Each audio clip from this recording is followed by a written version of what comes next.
respects and rewards workers of all ages. The cost to a business of replacing a disgruntled employee who is fortunate enough to find a greener pasture is approximately 2.5 times his or her annual salary.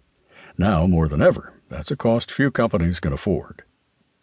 In the first edition of Generations at Work, we made a case for a new crisis in the workplace that could be solved, or partially solved, by recognizing generational diversity.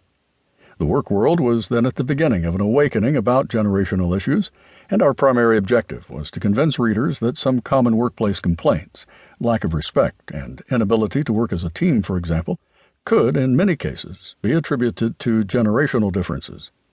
We smiled to ourselves when you shared with us your aha moments via email and after speeches and seminars. Awareness was raised, but in many cases that's as far as it went. People got better at recognizing generational speed bumps and even seeing how they affected work relationships and results, but they were often unsure how to navigate the speed bumps.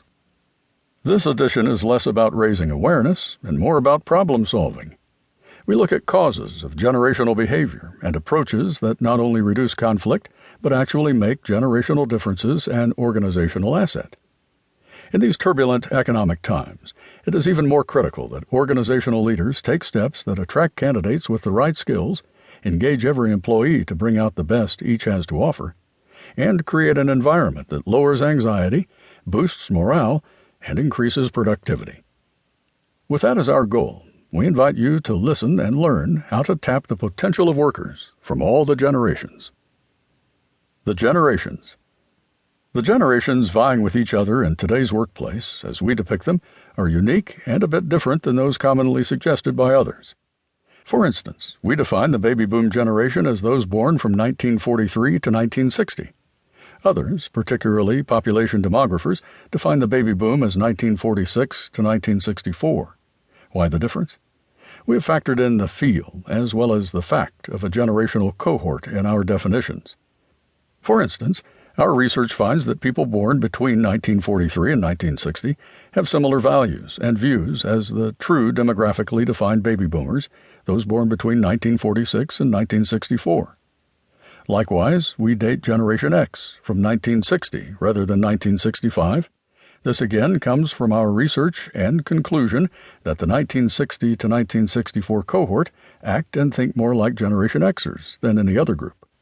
In interviews and discussion groups, most members of that set of birth years adamantly refuse to be labeled boomers for any purpose.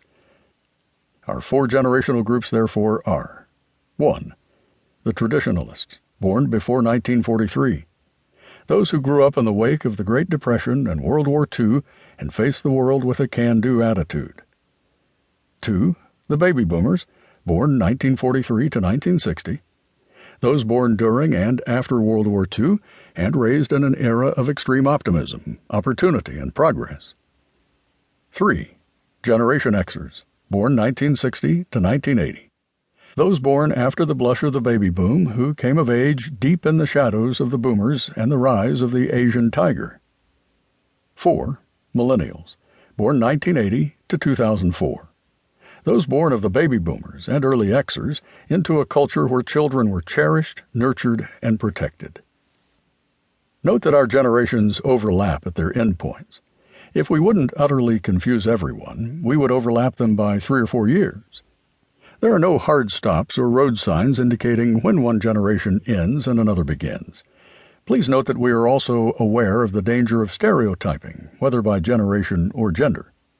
To say that all boomers strive for their greatest human potential, or that all Xers are good project managers, or that all millennials are hard-working optimists, would be a mischaracterization, even though those core traits tend to accurately describe the generation as a whole. The research we rely on describes a cohort of people that includes tens of millions, so whenever you take those generalizations and apply them to the guy in the next cubicle, you will run into problems. Rather than shoehorn your coworkers into the characteristics we describe for each generation, learn to identify the characteristics and see if some of them fit the coworkers who are driving you crazy, and then find creative ways to change your approach. The most important thing to remember is that the specific markers of a generation's formative years do bind them together in exclusive ways. To say, for instance, that millennials are more attuned to rock climbing and extreme sports than boomers doesn't preclude